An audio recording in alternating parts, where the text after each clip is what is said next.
अपने हाथों को उठाओ और देखो और परखो कि खुदाबंद की प्रेजेंस कैसी है यहां पे। उठाकर अपने हाथों को खुदा बाप का थैंक्स करो, अपने हाथों को उठाकर।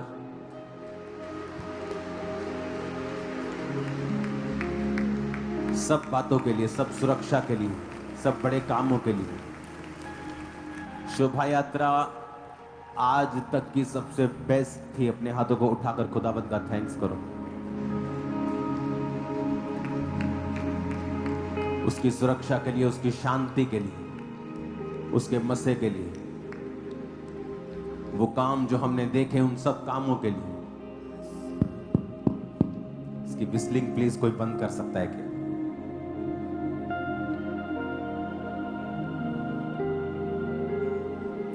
Thank you Jesus. बोलो अपने हाथों को उठाकर कि खुदा बाप तू हमें लेके गया, लेके आया वापिस।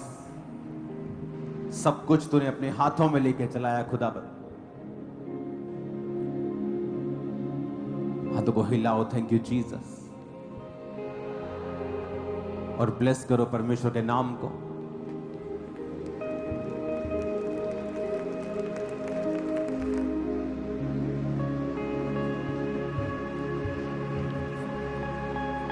ब्लेस करो, ब्लेस करो, अपने हाथों को उठा के परमेश्वर के नाम को ब्लेस करो, उसके नाम को। अपने हाथों को उठाओ। मैंने आपको ये सालों पहले बताया था कि माहौल और देशों के झगड़े, कौम के साथ, ये सब होगा, क्योंकि बाइबल में लिखा है अंत के दिन बुरे दिन हैं। राज्य राज्य पे चढ़ाई करेगा। अपने हाथों को उठाकर खुदाबंद से अपने लोगों की सुरक्षा और शांति के लिए प्रार्थना करेंगे। अपने हाथों को उठा के कि प्रभु यीशु मसीह, आपने कहा कि आप शांति के राजकुमार।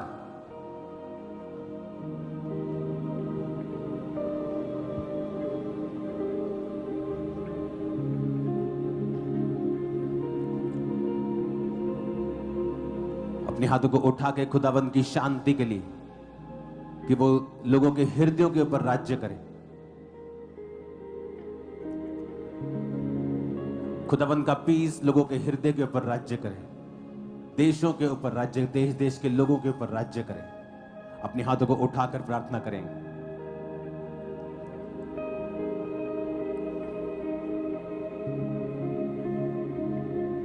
सुनो मेहनत कशो आओ तुम्हें, आराम मैं दूंगा। सुनो मेहनत कशो आओ तुम्हें, आराम मैं दूंगा। अपने हाथों को उठाओ। खुदा बाप, लाखों रूहों को बचने के लिए प्रार्थना करते हैं खुदाबंद। इस 25 की मीटिंग, 31 की मीटिंग,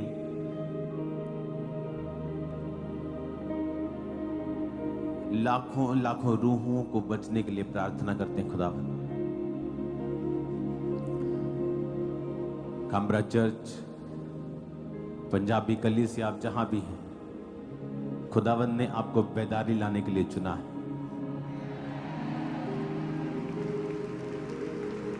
मैं फिर से कहता हूं, आप पूरी दुनिया में बेदारी को लेके आए। यूरोपियन कंट्रीज आपसे सीखेंगी और आप होंगे जो वहां आप बेदारी को लेके जाएंगे। पौलुस के बाद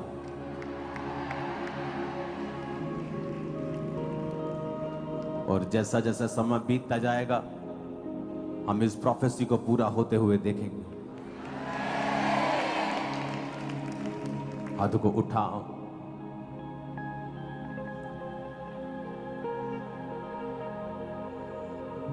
तेरी गुर्बत से वाबस्ता है अब तो जिंदगी मेरी। गुर्बत का मतलब है नजदीकी। और वापसता का मतलब है जुड़ी हुई, कि तेरी नजदीकी से अब मेरी जिंदगी जुड़ी हुई है।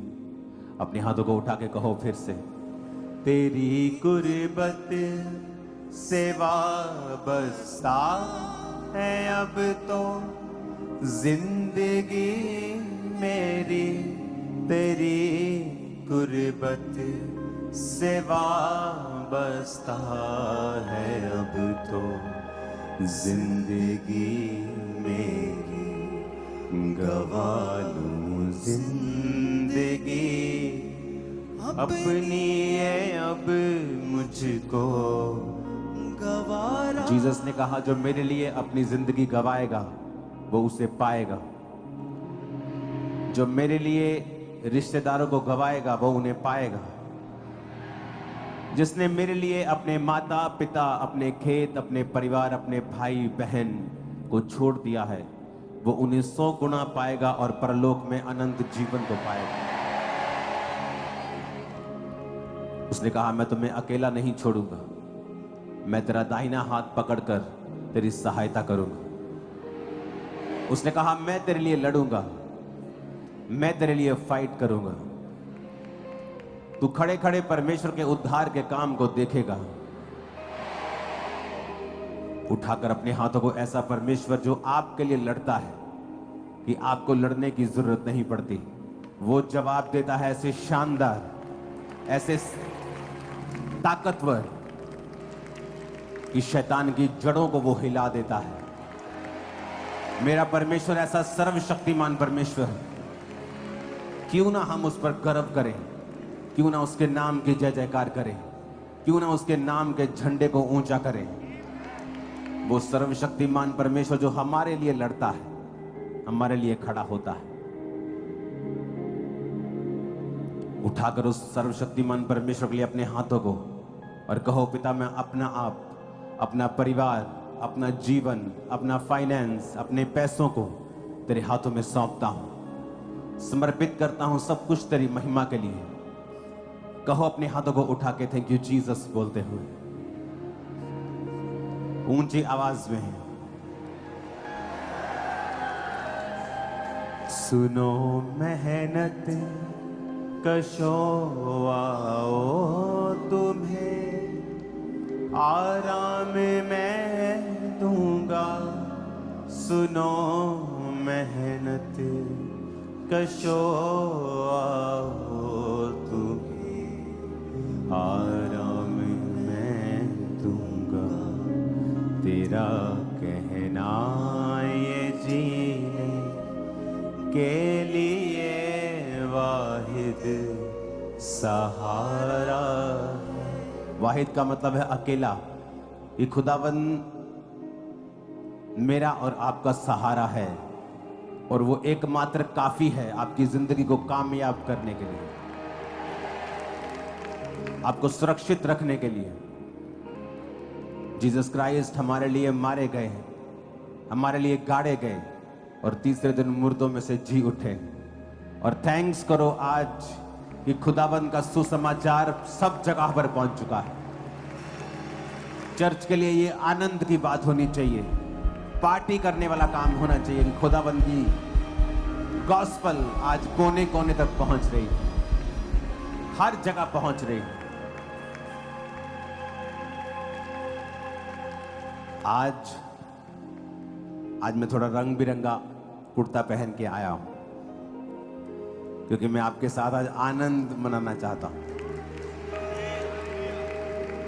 कि जो कुछ आपने शोभा यात्रा में देखा है, आप नहीं जानते होंगे इस बात को। पूरा वर्ल्ड, मैं लिटरली कह रहा हूं, सरकारें, वर्ल्ड पूरा उसने देखा है आपकी शोभा यात्रा। उन्होंने देखा है कि किस तरह से आपने लोगों को सुसमाचार दिया और आपने लोगों को शांति में रीति से परमेश्वर के बारे में बताया।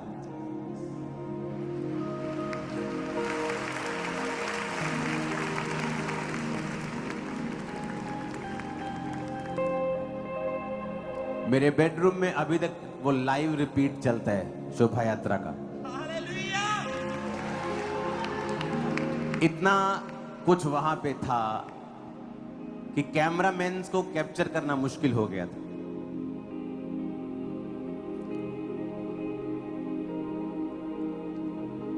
जलंधर की सारी स्टेजें, सारे कैमरास खत्म हो गए थे आई थिंक उस दिन। सिर्फ हमारे कैमरामैन नहीं थे, इस चर्च में आई थिंक 20-25 कैमरास लगते होंगे। ये तो कुछ भी नहीं है, अपने इंडिविजुअल कैमरामैन हर स्टेज ने लिए थे। लेकिन इतना ज्यादा वो झांकियां, इतना ज्यादा वो स्टेजेस और इतना ब्यूटीफुल वो सब कुछ था, तब भी पूरा कैप्चर नहीं कर पाए। और लोग पूरे वर्ल्ड से, आप जहां सूर्य उगता है वहां से लेके जहां सूर्य छिपता है वहां से लेके सब जगह से मैसेज आए।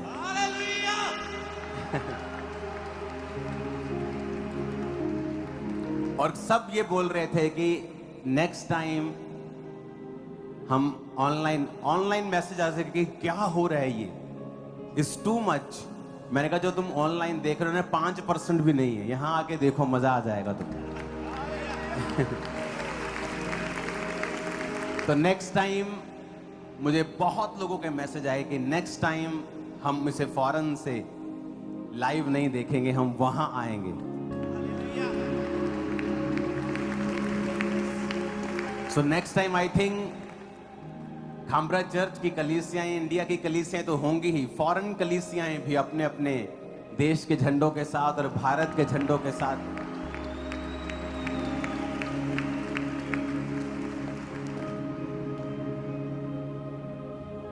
एक देश की तरक्की, एक इंसान की तरक्की, एक स्टेट की तरक्की, आप दूसरे से कितना मिलजुल के रहते हैं इस बात पे डिपेंड करती है। अगर सांसारिक दृष्टि से बोलो तो कोई इन्वेस्टर उस जगह नहीं जाना चाहता है जहां पर इनस्टेबिलिटी है, जहां पता नहीं कल को क्या हो जाए। आज हर व्यक्ति दुबई जाना चाहता है, वहां इन्वेस्ट करना चाहता है, क्योंकि वहां स्टेबिलिटी फील होती है। और मेरा बिलीव है जब आप लोग फॉरेन से, सब जगहों से, भारत से आकर एक जगह इकट्ठे होकर आप एक मैसेज देते हैं कि वी ऑल आर वन, हम स्टेबल हैं, हम एक हैं, हम ब्लेस्ड हैं,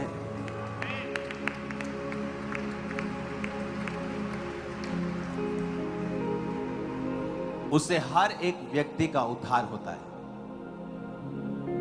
आमीन।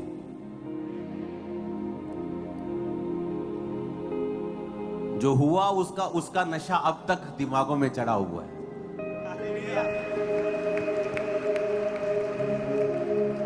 आप कितने लोग थे? सब थे?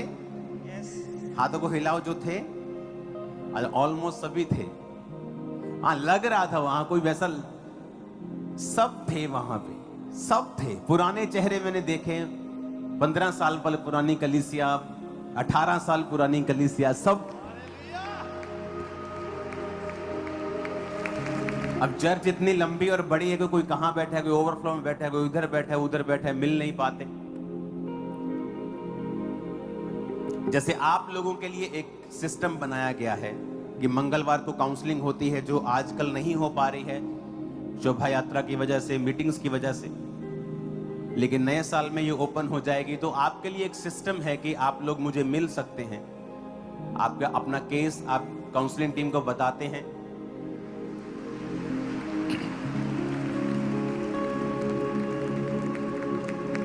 तो जो लोग रह भी गए हैं, नेक्स्ट ईयर उनकी बारी आने वाली होगी। आपके केस डॉक्यूमेंटेड होते हैं, कोई वर्बल बात नहीं होती कि जाकर पापा से बात करेंगे, डॉक्यूमेंटेड होता है आपका केस। आपने क्या कहा है, चाहे उसको 3 महीने बाद मैं ओपन करूं, लेकिन वो ओपन होता है। तो अगले साल मैं आपसे मिलूंगा जो लोग काउंसलिंग में बोल के गए हैं कि मुझे मिलना है। और एक और चीज जो मेरे सामने आई कि बहुत से लोग थे, बहुत से सेंट्रल गवर्नमेंट के, बहुत से ऑफिशियल्स, बहुत से लोग जो ऐसी प्लेसेस पे हैं जो काउंसलिंग में नहीं आ सकते हैं। जैसे बहुत सारे जुडिशरी में लोग होते हैं जो ओपनली कहीं नहीं जा सकते हैं, तो उनके लिए मैंने एक सिस्टम बनाया है। एक पीआर टीम का, पब्लिक रिलेशन टीम का एक गठन किया है। उसका पोस्टर हम देखेंगे आपकी स्क्रीन के ऊपर। कोई भी ऐसा व्यक्ति है जो राजनीति में है, कहीं ऊंचे पद पे है, कोई सेलिब्रिटी है, उसको मिलने का मौका नहीं मिलता, उसको मालूम नहीं मैं कहां कांटेक्ट करूं, तो ये नंबर पे आप कांटेक्ट करना, टीम आपको रिस्पॉन्ड करेगी। आम लोगों के लिए मंगलवार है, सब लोगों के लिए, तो ये उन लोगों के लिए है जो क्रिश्चियंस नहीं हैं, अन्य जातियों में से हैं, या चर्च का हिस्सा नहीं है, जिनको पता नहीं है कि मैं क्या करूं अगर मुझे कोई बात अपनी पहुंचानी है। तो आपको ये पोस्टर आज रिलीज कर दिया जाएगा। आज सिर्फ ये नंबर आप नोट कर लो, उसके साथ ईमेल भी होगी और ये नंबर भी होगा। तो ये नंबर उन लोगों के लिए है। बहुत से बिलीवर्स होते हैं जो मैसेज करते हैं कि मेरे मोहल्ले में एक जज साहब हैं या मेरे मोहल्ले में एक पुलिस ऑफिसर हैं, वो आपसे मिलना चाहते हैं, लेकिन मैं किससे बात करूं। मेरे लिए तो सिस्टम है, लेकिन उनके लिए सिस्टम नहीं है, वो काउंसलिंग में कैसे जाएंगे।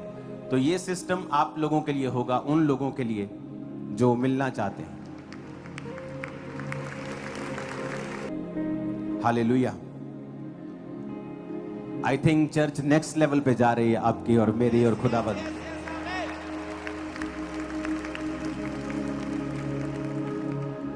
क्योंकि पिछले दिनों में बहुत से लोग जो सेंट्रल गवर्नमेंट में बहुत पोजीशंस पे हैं, जो और भी बड़ी लोग हैं, जो उन्होंने फिर मुझसे मिले और मुझे बताया कि बहुत महीनों से, बहुत सालों से हम आपसे मिलना चाहते हैं, लेकिन मैसेज पहुंचाया आप तक पहुंचा नहीं। हमने इसको बोला, उसको बोला, टीम को बोला। तो कई बार ह्यूमन एरर्स की वजह से ऐसी चीजें होती हैं। तो एक सिस्टम ही बना दिया कि अगर आपको मिलना है तो ये पीआर टीम है, जिसका काम सिर्फ अन्य जाति लोगों जो पोजीशंस पे हैं उनको मिलवाना है, उनके साथ सेटिंग करना है। अगर आपको चर्च विजिट करना है तो वो आपकी हेल्प करेंगे आपको बैठने के लिए। मैं चर्च का हिस्सा हूँ, आप चर्च का हिस्सा हैं, मैं तो कहीं भी बैठ जाऊंगा, आप तो पीछे बैठ जाएंगे, आगे बैठ जाएंगे। लेकिन जो नए लोग उनको मालूम नहीं होता कि मुझे आना कैसे, मैं जाऊंगा तो मुझे रोकेंगे तो नहीं, मेरा कार्ड तो नहीं चेक करेंगे मैं क्रिश्चियन हूं कि नहीं।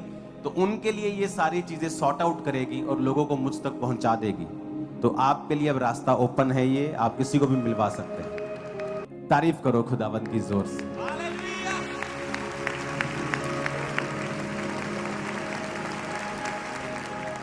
अपने हाथों को उठाओ।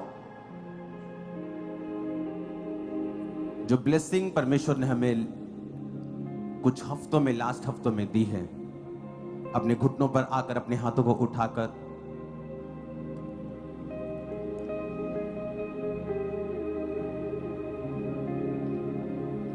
खुदावंद का थैंक्स करो। अपने हाथों को उठाकर तुझे पाकर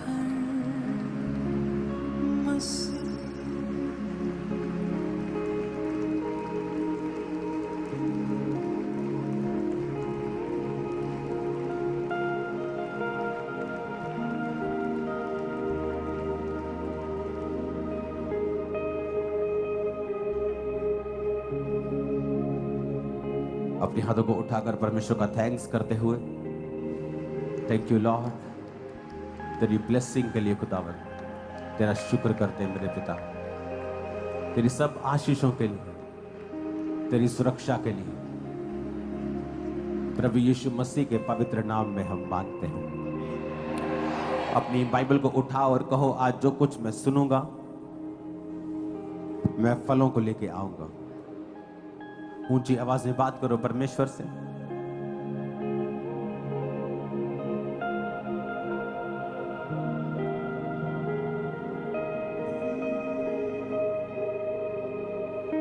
प्रभु तेरे वचनों का मैं भूखा हूं। अपने हाथों को उठा के कहो, खुदा बाप मुझे गॉस्पल के लिए, सुसमाचार को फैलाने के लिए इस्तेमाल कर, जैसा तूने पहले कभी मुझे इस्तेमाल नहीं किया। आज के बाद मुझे वैसा इस्तेमाल कर। फिर से कहो, आज के बाद मुझे ऐसा इस्तेमाल कर जैसा मुझे पहले कभी नहीं किया। प्रभु यीशु मसीह के पवित्र और सामर्थी नाम में हम मांगते हैं। अपनी बाइबल को खोलेंगे। पवित्र वचन अगर आपने नहीं समझा तो याद रखो,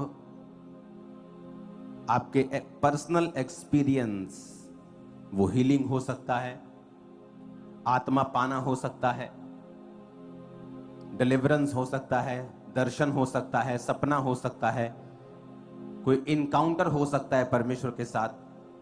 वो भी आपको बचा नहीं सकते हैं अगर परमेश्वर के वचन को आपने सीखा नहीं।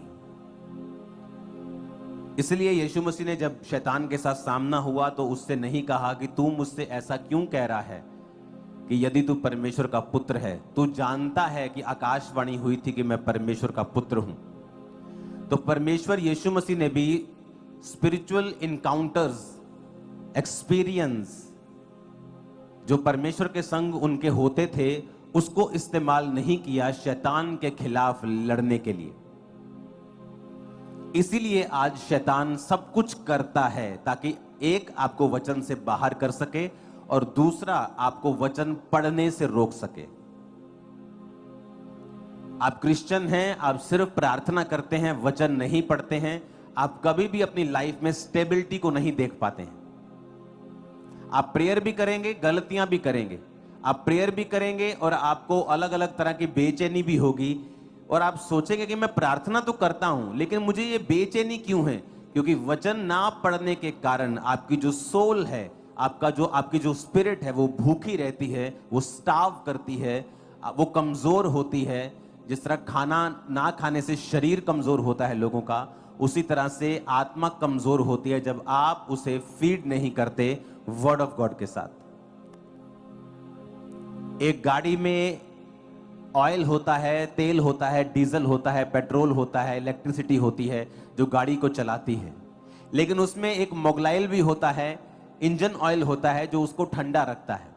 तो प्रार्थना एक फ्यूल की तरह है जिसके बिना गाड़ी चल नहीं सकती। लेकिन वचन पढ़ना उस इंजन ऑयल की तरह है कि अगर आप उसे नहीं डालेंगे तो गाड़ी जल जाएगी।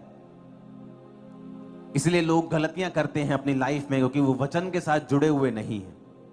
इसलिए आप जो कुछ भी करें, हमेशा अगर आपको प्रार्थना भी करनी है तो एक रूल, एक नियम बनाएं कि प्रार्थना करने से पहले आपको आधा पौना घंटा, आधा घंटा, 20 मिनट, आधा घंटा कम से कम आप बाइबल जरूर पढ़ें। जब भी आपको प्रेयर करनी है, अगर मुझे प्रेयर करनी है तो मैं जाता हूं, वर्शिप करता हूं, प्रार्थना करता हूं, क्वाइट टाइम बिताता हूं।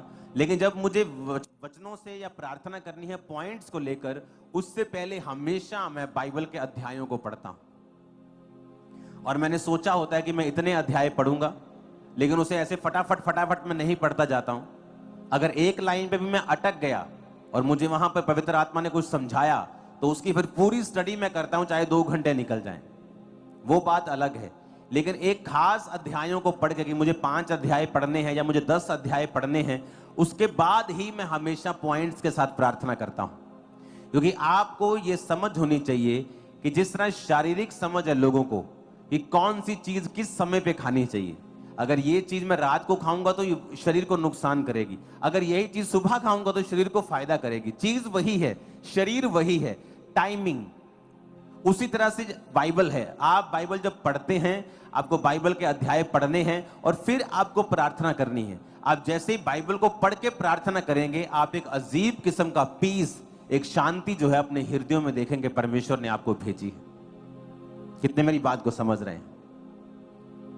इसलिए जब भी आप अपनी लाइफ में कभी कमी पाते हैं, बेचैन पाते हैं, तो हमेशा आपको नजर आएगा कि उसमें एक बड़ा रीजन था कि आपने पवित्र वचन को अपने जीवन में स्थान नहीं दिया है। इमेजिन करो, आप कैंसर से चंगे हुए हैं, तब भी शैतान ने आपको हरा दिया। कैसे? क्योंकि आपको वचन नहीं पता। उसने आपको इमोशनल कर दिया, उसने आपको चीजों में उलझा दिया और आपको वर्ड ऑफ गॉड जो है वो नहीं पता। और जैसे ही आप वर्ड ऑफ गॉड में घुसते हैं, लागोस जिसे बोलते हैं, लेगोस, लिखा हुआ वचन, शैतान हमेशा लिखे हुए वचन से हारता है। एक होता है रेमा वचन, जो परमेश्वर खास किसी टाइम पर आपके जीवन के लिए बोलता है। वो शैतान को हराने के लिए नहीं होता, वो परमेश्वर ने आपको किसी डिलीवरेंस के लिए, कोई हीलिंग के लिए, किसी मिशन को देने के लिए, आपकी लाइफ में कुछ करने के लिए वो आपको देता है।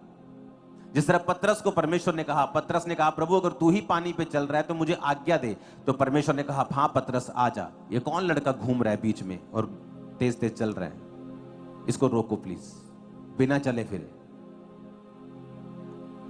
हालेलुया। आपको ये बात समझ आनी चाहिए कि मुझे लागोस यानी लिखा हुआ वचन पढ़ना है, क्योंकि वही है जो रॉक है। रॉक मतलब पत्थर। वही है जो गोलियत के सिर में घुसेगा और गोलियत जितना मर्जी बड़ा हो, एक छोटा सा पत्थर उसे घुटनों पर लाकर गिरा देगा मुंह के बाहर और उसकी गर्दन कटवा देगा, उसे पता नहीं था। जब दाऊद गोलियत को मार रहा था तो गोलियत बहुत बड़ा योद्धा था, लेकिन दाऊद ने लिखा पत्थरों को छांटा और जब गोफन से चला के मारा तो गोलियत को 1 सेकंड लगा मरने के लिए। आपको एक बार लगता है ओ शैतान देखो ये बड़े बड़े जबरदस्त हैं जी, ये तो एक पत्थर की मार है। वो वचन में घुस जाओ, आपके कदमों के नीचे गोलियत होगा।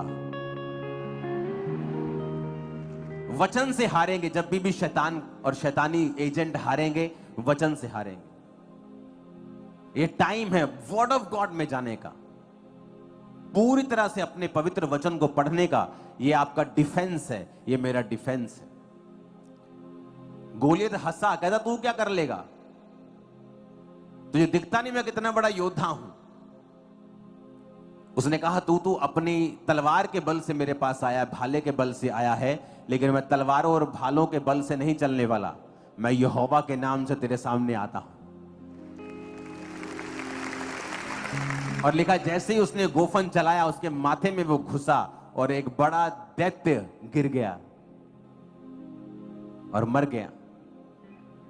ये विक्ट्री थी अगर आप वर्ड के साथ जुड़े हुए हैं तो, क्योंकि जैसा जैसा आप वचन पढ़ेंगे आपका भरोसा परमेश्वर के ऊपर बढ़ता जाएगा। लिखा विश्वास सुनने से और सुनना मसीह के वचनों से। आप जैसे ही मसीह के वचनों को आप सुनेंगे आपके अंदर फेथ पैदा होता है। वो फेथ वो होता है जो और किसी चीज से पैदा नहीं होता, वो सिर्फ आपका वचन सुनने से ही आता है आपकी लाइफ में। वो वचन चाहे आप गवाही के रूप में सुन रहे हैं, चाहे वो आप यहां पर सुन रहे हैं, लेकिन आपको वचन के साथ जुड़ना होगा अगर आप शैतान को हारता हुआ देखना चाहते हैं तो। इसलिए आप नोटिस करेंगे कि बाइबल पढ़ने वक्त शैतान नहीं चाहता बाइबल पढ़ें, वो चाहता आप अलग अलग तरह के कामों में घिरे रहें, चिंताओं में घिरे रहें, चीजों में घिरे रहें। आप इसमें सालों गुजार देंगे और सडनली देन यू रियलाइज ओहो मैं बाइबल पढ़ना शुरू करता हूं। जैसे आप बाइबल पढ़ेंगे आप देखेंगे कि सब कुछ वैसे ही चल रहा है, शैतान वैसे ही बकबक कर रहा है, पर अब आपको फील नहीं हो रहा, क्योंकि आपकी शांति परमेश्वर के वचन के ऊपर पढ़ने से और निर्भर करने से होती है। कितने मेरी बात को समझ रहे हैं? और वर्ड ही है जो आपको बचाएगा, वर्ड ही है जो डिफेंस है, वर्ड ही है जो शैतान को हराता है। हालेलुया। जब आपको वचन पता होता है कि क्या होता है, जब आप अलग अलग तरह की चीजों में पढ़ते हैं, आप वचन को जानते हैं, अगर आपको पता होता है ओके निर्गमन 1 उसकी 7 आयत में लिखा है, परंतु इज़राइल की संतान फूलने फलने लगी और वे लोग अत्यंत सामर्थी बनते चले गए और इतना बढ़ गए कि सारा देश उनसे भर गया। मिस्र में एक नया राजा गद्दी पर बैठा जो यूसुफ को नहीं जानता था। उसने अपनी प्रजा से कहा, देखो इज़राइली हमसे गिनती और सामर्थ्य में अधिक बढ़ गए हैं, इसलिए आओ हम उनके साथ बुद्धिमानी से बर्ताव करें, कहीं ऐसा ना हो कि वो बहुत बढ़ जाएं और अगर लड़ाई का समय आ जाए तो हमारे बैरियों के साथ मिलकर हमसे लड़ें और हम इस देश से निकल जाएं। इसलिए उन पर बेगारी करने वालों को नियुक्त किया गया और उन पर भार डाल डाल कर उनको वो दुख दिया करें। उन्होंने फिरौन के लिए पितोम और रामसेस नामक भंडार वाले नगरों को बनाया। ऊंची आवाज में कहो हालेलुया।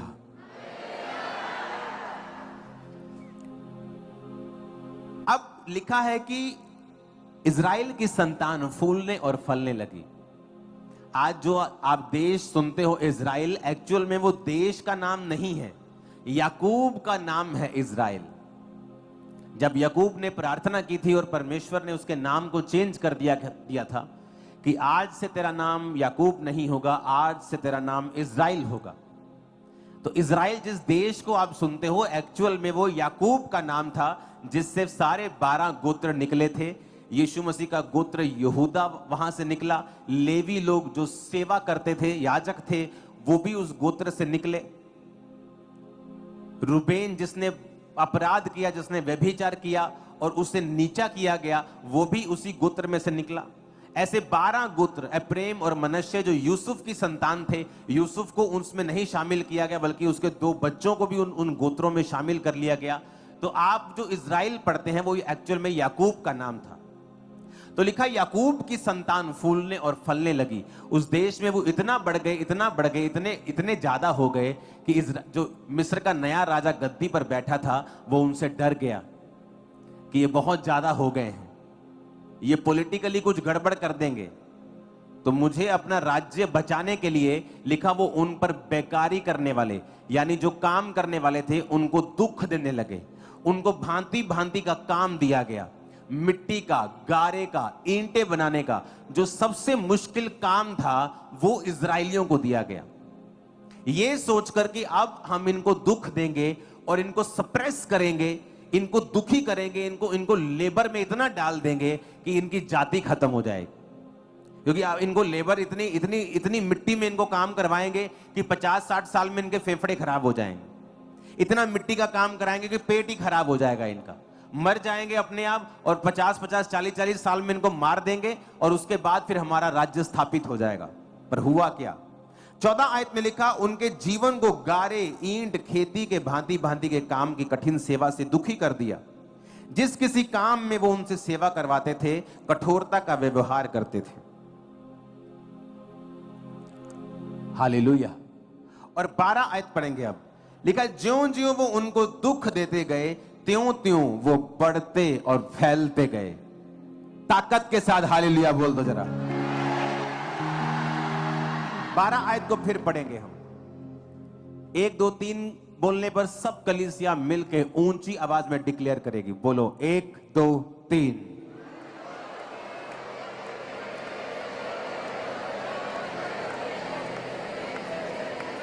हालेलुया। क्या लिखा वचन में? कहता उल्टा हुआ। उन्होंने सोचा था कि हम इनको दुख देंगे, ये बीमार हो जाएंगे, स्ट्रेस में चले जाएंगे। पर भाई साहब, यीशु की कौम स्ट्रेस में रहने वाली नहीं, ये अलग है। हालेलुया।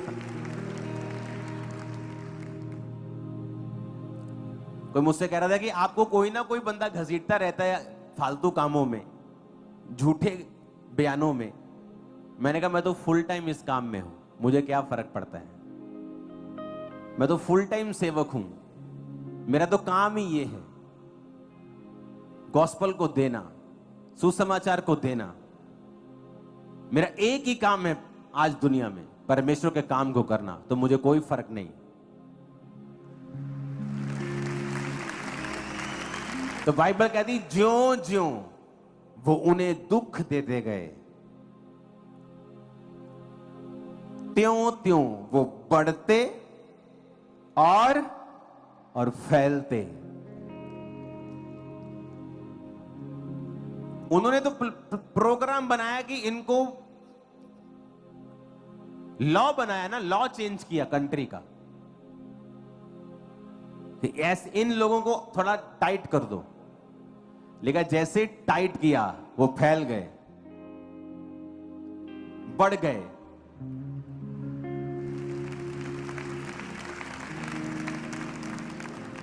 और आप आगे आगे देखो कितने लॉ चेंज किए गए। कि लड़का हो तो इनका मार देना, लड़की जीवित रख लेना, तब भी परमेश्वर उनको बचाता गया। फिर मूसा पैदा हुआ। जब मूसा पैदा हुआ तो जब उसकी मां उसको छुपा ना सकी कि लड़का पैदा हुआ है और अब उसे कोई ना कोई आकर मार देगा। इमेजिन करो, अब राजे ने यह कह दिया था प्रजा को, उसने कहा मेरे ऑफिशियल्स काम नहीं करेंगे, फुल प्रजा को बोल दिया कि जब भी तुम किसी इब्री का बालक देखो उसे मार दो, मैं तुम्हें बचा लूंगा। कत्ल करने का फरमान जारी हो गया आम पब्लिक को। इमेजिन करो उस टाइम उन लोगों की हालत क्या रही होगी कि ये यहोवा को मानने वाले लोगों के घर में जब बेटा हो तो मैं अपनी प्रजा को आज्ञा देता हूं, लाखों लोगों को, कि तुम्हें जहां भी इब्री बालक मिले उसका कत्ल कर दो, मैं तुम्हें ऑथराइज्ड करता हूं कत्ल करने के लिए। राजे का हुक्म देखो। और फिर भी जब मूसा पैदा हुआ, वचन कहता है, और वचन कहता है उसकी मां और उसके पिता लेवी घराने से थे। Right lady and right man, सही आदमी और सही औरत दोनों की शादी होती है। और जब सही कुछ होगा तो लिखा परमेश्वर ने उनको मूसा दिया।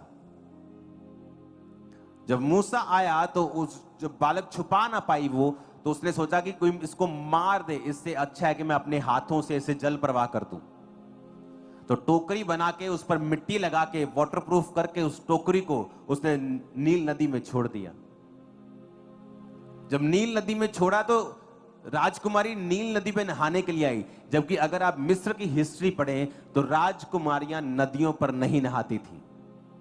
उनके लिए महलों के अंदर स्पेशल पॉन्ड होते थे जहां पर वो नहाती थी। राजकुमारियों को नदियों में नहाने की आज्ञा नहीं थी। पर उस समय वो सारा इंसिडेंट परमेश्वर की ओर से ठहराया गया था कि जैसे ही उधर से उसने अपना बच्चा नदी में छोड़ा और उसकी बहन जो थी मूसा की, वो उस पानी को बहते हुए, उस बच्चे को बहते हुए दूर दूर देखती गई कहां तक जाता है, कहां तक जाता है। तो उसको दिखा कि राजकुमारी ने उस बच्चे को पकड़ लिया, उस टोकरी को, कहा टोकरी आ रही है। उसकी सहेलियों ने पकड़ा और खोला तो रोता हुआ इब्री बालक था। जब वो रो रहा था तो उसको तरस आ गया और वो लड़की वहीं थी, मूसा की बहन, और उसने कहा कि ये बहुत रो रहा है, अगर तू चाहती है तो मैं किसी इब्री जनानी नु फड़ लिया, वहां दूध पिया देवे। कहती जब पकड़ लिया तो वो उसी की मां को ले आई। और सुनो, उसी की मां को वो ले आई और उसकी मां को वो कहती, वो रानी की, जा और इसको दूध पिला, जब बड़ा हो जाएगा तो मुझे दे देना। वचन कहता है कि उसको पालने के, मूसा की मां को अपने बच्चे को पालने के पैसे भी मिलते रहे।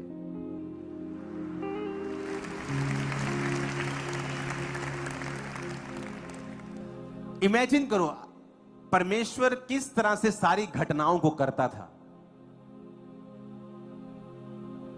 मैं आपको बताता हूं, खुदावंद आपके साथ खड़ा है, मैं आपको बता रहा हूं। अब मैं सारी घटनाएं आपको नहीं बता सकता वो कैसे खड़ा है, लेकिन वो ऐसे खड़ा है ना, आप सोच भी नहीं सकते। जबरदस्त, पक्की यारी है, पक्की।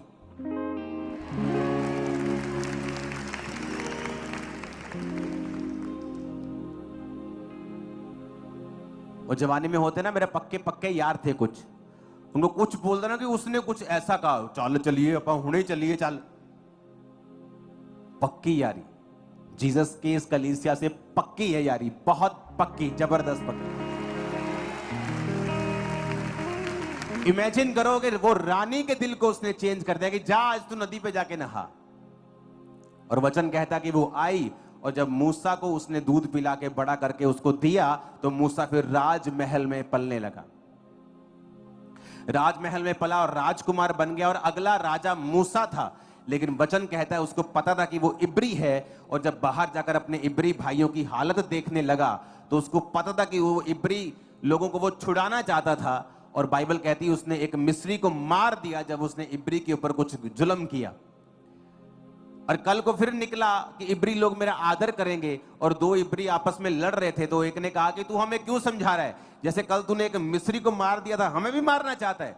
जब मूसा को मालूम हुआ कि यह बात खुल गई है, और राजा ने जब सुना कि मूसा ने हमारे ही बंदे को मार दिया, ये इब्री का इब्री रहा, तो उसने जब उसको मरवाना चाहा तो मूसा वहां से भागा। वचन में लिखा है, मूसा ने परमेश्वर मसीह के कारण निंदित होने को मिस्र के धन से बड़ा भंडार समझा। मूसा को पता था कि मुझे क्या लेना देना है, मैं क्या कर लूंगा, ये इब्री जो है इन पे जुल्म होता है, मेरी आवाज क्या कर लेगी, मैं एक अकेला जान क्या कर सकता हूं। मेरा कंफर्टेबल मेरी लाइफ है, मेरे पांव के नीचे सोने चांदी के जूतियां हैं, कपड़ों में सोने चांदी है, मेरे बर्तन सोने चांदी के हैं, मैं क्या एफर्ट करूंगा। आज बहुत से मसीह लोग हैं जो बड़ी हाई पोजीशंस के ऊपर हैं, लेकिन आपको दुख होगा जब आप उनकी टेस्टिमनी को सुनेंगे, दुख होगा आपको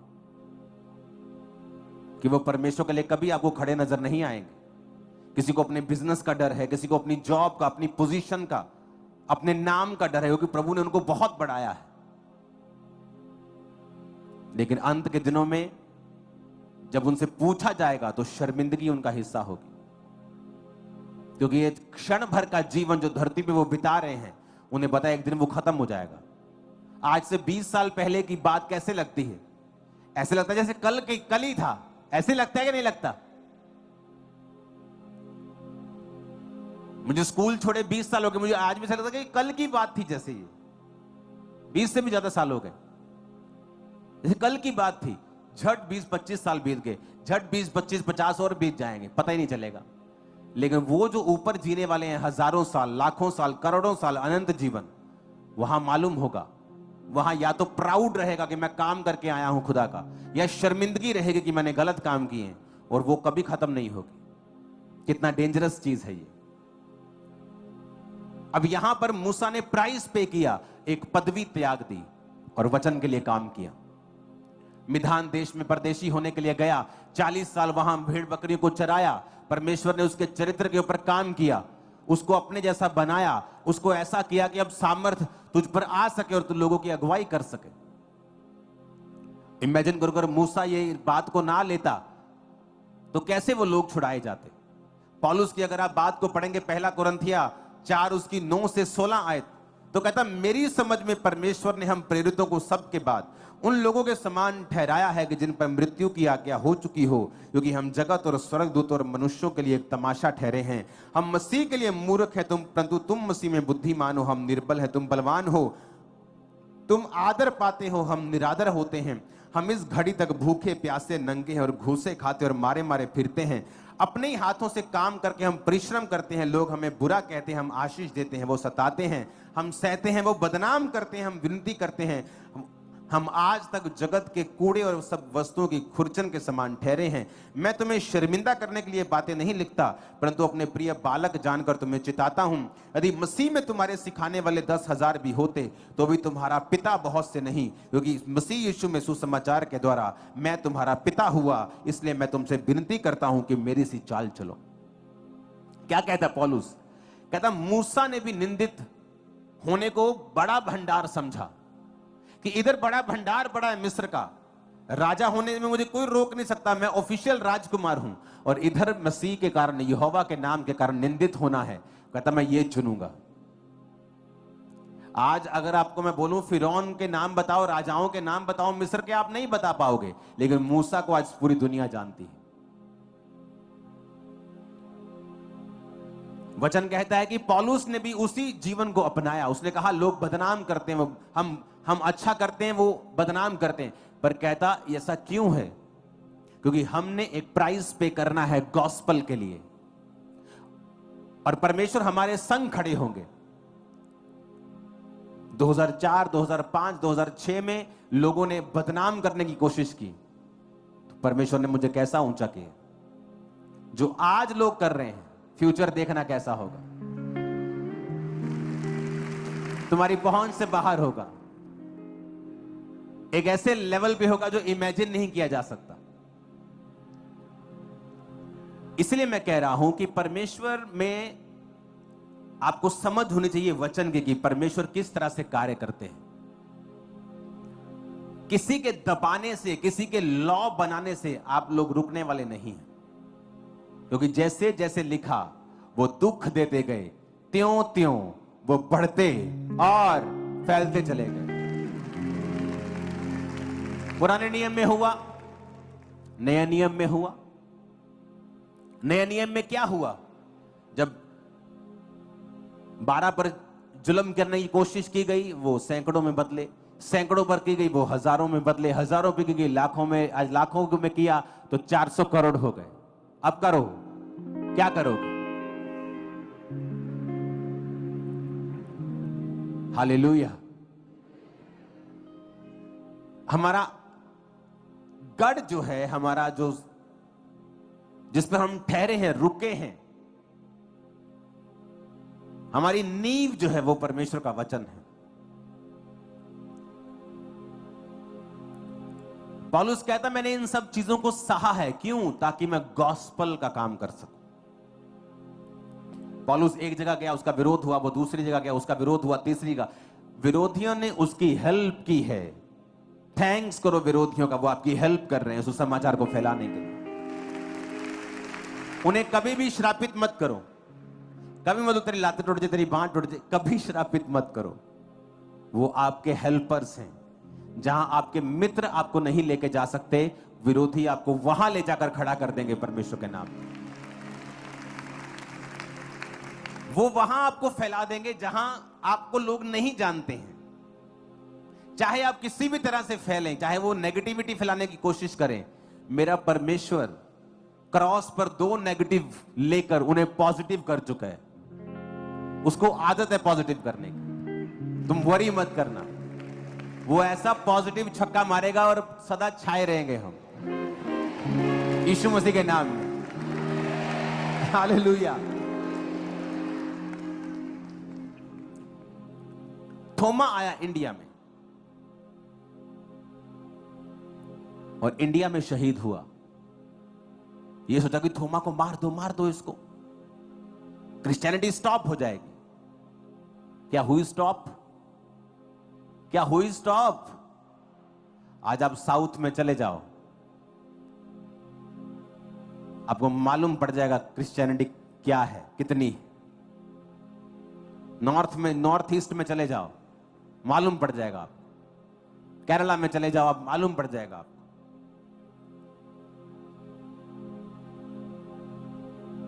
क्रिश्चियनिटी की एक खूबी है, जब एक क्रिश्चियन कट्टर होता है, वो मारने वाला नहीं बनता, मार खाने वाला बन जाता है। ये खूबी है क्रिश्चियनिटी में। लोग बोलते हैं अब ये कट्टर हो गया। कट्टर मतलब अब ये मारे पीटेगा लोगों को। पर क्रिश्चियनिटी में अगर कोई कट्टर हो गया तो समझो वो कबूतर की तरह भोला हो गया, पर सांप की तरह बुद्धिमान भी है। बुद्धिमान है, उसे मालूम है क्या करना है, लेकिन कबूतर की तरह भोला है। कबूतर कभी आपको नुकसान नहीं करता। हमारा लड़ने वाला ये बात मैं एक बार फिर क्लियर कर दूं, खुदावन के लोग जवाब नहीं देते, वो माफ कर देते हैं। लेकिन एक बात कान खोल के सुनना, मैं आत्मा में हूं, खुदा माफ नहीं करता है, ये याद रखना। ये मत सोचना खुदा कुछ नहीं करेगा। खुदा ने कहा तुम माफ करो, पलटा लेना मेरा काम है, मैं बताऊंगा कैसे होता है। जब मैंने परमेश्वर का विरोध किया था, मेरा किसी ने विरोध नहीं किया। जब मैंने प्रभु का विरोध किया, मुझे किसी ने बुरा भला नहीं कहा। लेकिन जो मेरी हालत हुई थी, मैं सुसाइड के इतने करीब था, आप सोच भी नहीं सकते। वो मेंटल टॉर्चर के दिन इतने बुरे थे कि मैंने अपनी लाइफ में ऐसे दिन कभी नहीं देखे थे। कुछ भी खा नहीं सकता था। जैसे ही खाना मेरे सामने आता था, इविल स्पिरिट मुझ पे अटैक करता था। तब इविल स्पिरिट नहीं मालूम था कि ये इविल स्पिरिट है। ऐसा लगता था खाना देखकर कोई मेंटली अटैक होते थे। इमेजिन, आप खा नहीं सकते, आप जा नहीं सकते, आप कुछ कर नहीं सकते, विरोध करने के कारण। बाइबल कहती परमेश्वर के हाथों में पड़ना भयानक बात है। माफ खुदा के लोगों ने किया है। जब खुदाबंद पलटा लेगा तो वो तसल्ली करवा देगा। फिर मैं आपको बता रहा हूं, लेकिन वचन यही कहता है कि विरोधियों को माफ करो ताकि एक दिन वो बचाए जा सके। वो जब परमेश्वर उनको पकड़ लेगा, उन्हें मालूम होगा कि कुछ तो हमने गलत किया है।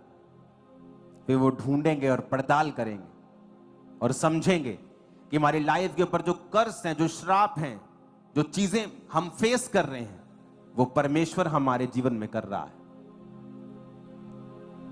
लेकिन उसने तुमको कहा है, मुझको कहा है, हे प्रियो अपना पलटा खुद मत लेना, क्योंकि पलटा लेना मेरा काम है। परमेश्वर के हाथों में पड़ना भयानक बात है, बाइबल कहती है। कलीसिया को यह समझ होनी चाहिए कि यह टाइम प्रेयर करने का, आनंद मनाने का। लिखा उस नगर में बड़ा आनंद छा गया, जिस नगर में विरोध को देखा और वहां पर फिर सुसमाचार फैला। 25 को इस नगर में आनंद ही आनंद होगा इन जीसस ने।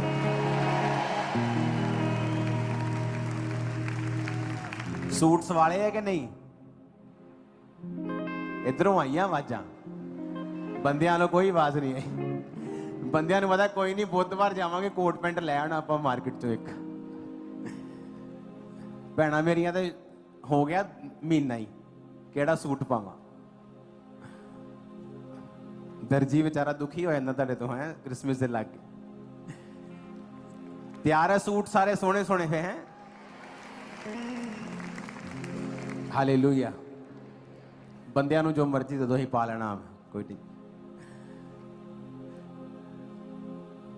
इतना आनंद होगा 25 को। एक और बात 25 के लिए आज मैं इसीलिए आया हूं आपके बीच।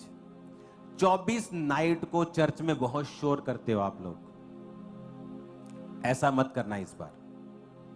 अगर इस हॉल को ओपन किया गया 24 नाइट में, तो ही आप इस हॉल के अंदर आएंगे। आप चर्च के बाहर अंदर कोई हुड़दंग नहीं मचाएंगे, क्योंकि जब आप हुड़दंग करेंगे, कोई ना कोई किसी के साथ चीज होगी, फाइट होगी, तो मैं नहीं चाहता आप चर्च में ऐसा करें कुछ। अगर आपको 24 नाइट को कुछ करना ही है तो आपको प्रार्थना करनी है, बैठना है परमेश्वर की प्रेजेंस में कि 25 को आप मीटिंग को अटेंड करें और खुदावंद सुसमाचार के जरिए आपसे बात करें। आप नाचें, झूमें, आनंद मनाएं, सब करेंगे 25 को।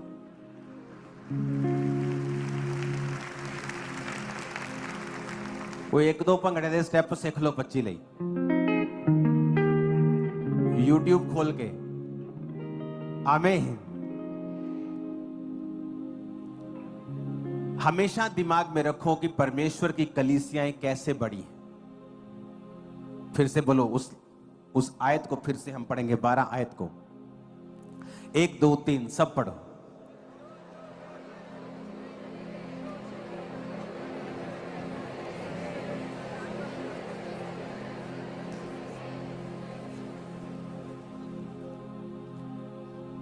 इंग्लिश में देखो कितना ब्यूटीफुल लिखा है। But the more they afflicted them, the more they multiplied and grieve, and they were grieved because of the children of Israel. कौन ग्रीव हुआ? डरा कौन? घबराया कौन? जिन पर दुख हो रहा था, को जो दुख दे रहे थे। आज वो घबराए हुए जो दुख दे रहे थे।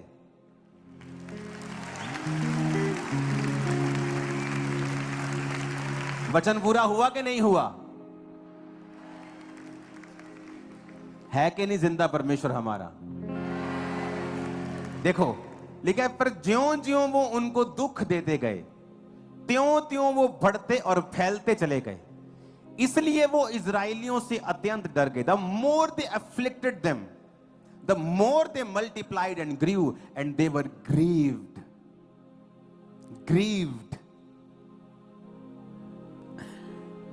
कौन ग्रीव थे? इजरायली नहीं, दुख देने वाले कहते डर गए। इजरायली फैल गए, इजरायली ग्रो कर गए, वो बढ़ गए, और जो दुख दे रहे थे वो डर गए, वो घबरा गए।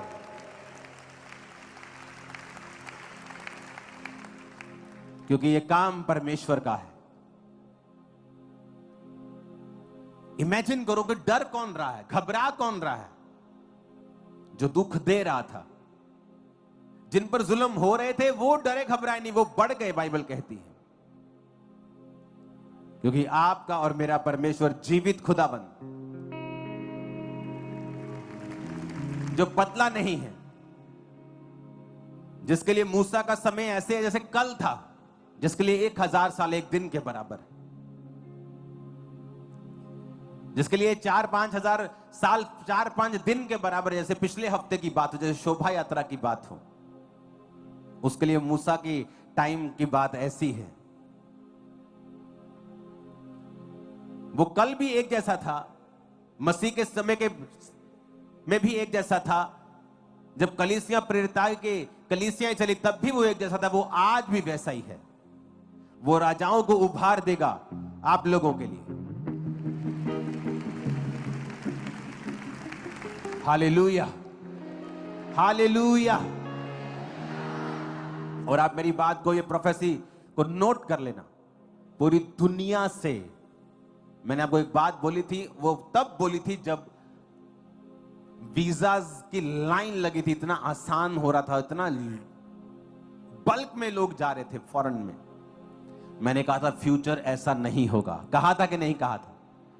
वेरी टफ फ्यूचर, और टफ होगा। लेकिन मेरी बात आज कान खोल के सुनना, जो क्रिश्चियंस हैं, खुदावंद के लोग, पूरी दुनिया की सरकारें आप पर फेवर करेंगी, मैं आपको बता रहा हूं। पूरा वर्ल्ड मैं आपको बता रहा हूं, क्योंकि परमेश्वर आप पर फेवर करेगा। वो लोगों के हृदयों को, सरकारों के हृदयों को आपके लिए ओपन कर देगा। मैं आपको बता रहा हूं, आप कोई आम नहीं है, आप टू मच स्पेशल हैं खुदा के लिए, आप सोच भी नहीं सकते। आपको लगता है मैं तो आम सा आदमी हूं। इमेजिन करो, मैं आपकी जगह 20 साल पहले 2005 में यहीं बैठा होता नीचे, और मेरा अगुआ मुझसे ये बात कह रहा होता, शायद उसको पता नहीं होता कि जिससे मैं कह रहा हूं वो क्या है फ्यूचर में। तो वही हालत आपकी है। आप सो स्पेशल है कि आप जानते नहीं आप कितने स्पेशल हैं। मैं आपको बता रहा हूं, आपको ये बात मालूम होनी चाहिए कि खुदा आपके साथ है, वो आपके लिए लड़ रहा है। आप अकेले नहीं हैं, आप टू मच पावरफुल है आत्मा में। आप इतने पावरफुल है कि भय नाम की चीज आपकी लाइफ में नहीं होनी चाहिए, क्योंकि वचन कहता है वो उनको दुख देते गए और वो बढ़ते गए, सिर्फ बढ़े नहीं, फैलते गए। कि अब 50 किलोमीटर एरिया में रहते हैं, अब बढ़ गए, अब 60, 70, 80, 100, अब 60 वाले देश में भी फैल रहे हैं। क्या हुआ? क्योंकि उन्होंने दुख दिया और वो बढ़ते और फैलते चले गए। आप यीशु मसीह के नाम में बढ़ेंगे और फैलेंगे। आज से वो मसा डबल रिद्धि के साथ आपकी लाइफ में काम करेगा in the mighty name of Jesus. जो कुछ भी आपके साथ जुड़ा हुआ है, मैं भविष्यवाणी करता हूं, बढ़ेगा और फैलेगा इन जीसस नेम। और अंधकार की शक्तियां श्रापित होंगी और शर्मिंदा होंगी आपकी लाइफ से इन जीसस नेम। आमीन, आमीन।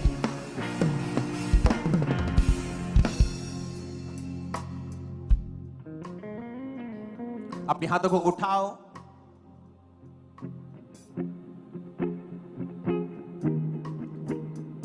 और कहो, खुदाबंद तू मेरे साथ है, मैं बढ़ूंगा और फैलूंगा और शैतान डर जाएगा। यीशु के नाम में आमीन। साथ होने चाहिए। Hallelujah, hallelujah, hallelujah, hallelujah.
ऊंची आवाज में कहो हालेलुया। आमीन।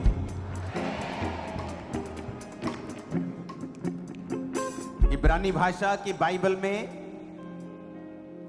जब आप इस वर्ड को पढ़ते हैं ग्रीव्ड, उसका मतलब लिखा है इब्रानी भाषा का 6973वां शब्द कुट्स। अपने पड़ोसी को बोलो कुट्स। आप जानते हैं इसका मतलब क्या है? इसका मतलब है डिस्ट्रेस्ड, एंजाइटी होना,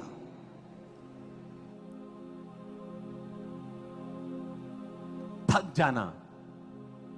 वचन कहता है कि वो दुख देकर थक गए, डिस्ट्रेस्ड हो गए, एंग्शियस हो गए, चिंता में चले गए। चिंता में किनको जाना चाहिए था? इजराइलियों को। पर चिंता में कौन चले गए? जो दुख दे रहे थे।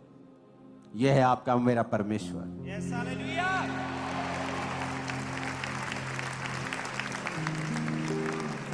लिखा वो थक गए, बी वेरी, एंग्शियस हो गए, डिस्ट्रेस्ड हो गए कि जो हम चाह रहे हैं वो हो नहीं रहा।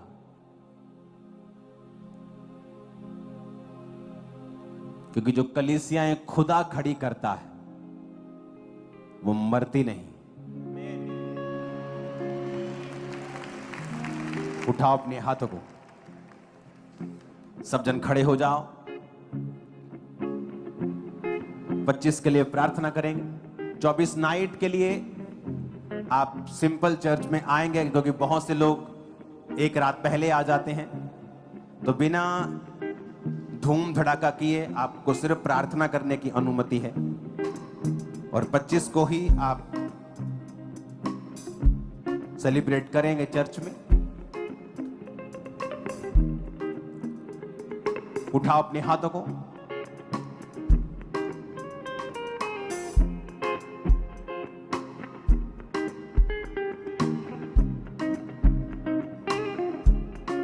Thank you Jesus.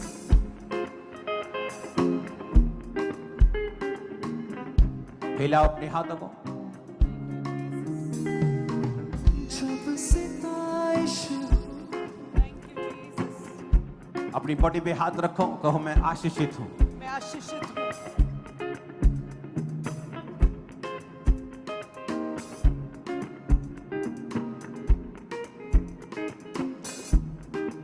डिक्लेयर करो खुदा के वर्ड को। मैं आशीषित हूँ कहे। जितने भी ले हैंड हैं वो 25 और 31 के बाद होंगे। अपनी बॉडी पे हाथ रखो और कहो मैं ब्लेस्ड हूं। मैं ब्लेस्ड हूँ। और ब्लेस करो अपनी हर एक चीज को, अपने बिजनेस, फाइनेंस, अपनी लाइफ, अपनी बॉडी को, मैं ब्लेस्ड अपने जीवन को मेरा जीवन आशीषित करो इन जीसस ने। मेरे बच्चे ब्लेस्ड हैं। कहे मेरा घराना ब्लेस्ड है। मेरा बिजनेस ब्लेस्ड है। मेरा ये शरीर ब्लेस्ड है। मैं ब्लेस्ड हूँ। मैं ब्लेस्ड हूँ। चारों दिशाओं से मैं ब्लेस्ड हूँ। पारिवारिक रीति से ब्लेस्ड हूँ। मैं अपने ब्लड रूह जिस्म जान में ब्लेस्ड हूँ। मेरा घराना ब्लेस्ड है। मेरी फैमिली ब्लेस्ड है। मेरा परिवार ब्लेस्ड है। मेरा बिजनेस ब्लेस्ड है। मेरी जॉब ब्लेस्ड है। मैं फाइनेंशियली ब्लेस्ड हूँ। मैं फिजिकली ब्लेस्ड हूँ। मैं प्रभु मेंटली यीशु ब्लेस्ड मसीह के हूँ। सामर्थ्य नाम में हम मांगते हैं आमीन। हो जाए आशीष हमारी। हाथों को उठाओ।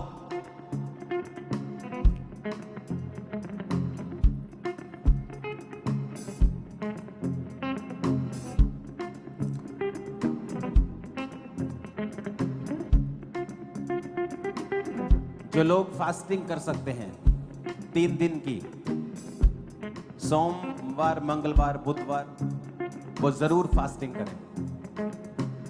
25 के पहले 3 फास्टिंग जरूर करें, क्योंकि बहुत रूहें हैं जो मैंने 25 तारीख को बचती देखी, बहुत सारी, टू मच। 25 को प्लीज वॉलंटियर से मत लड़ें। अगर आप समय से थोड़ा सा लेट हैं, मीटिंग 10 बजे शुरू होती, 10:30, तो मेन हॉल लास्ट तक खुला होगा।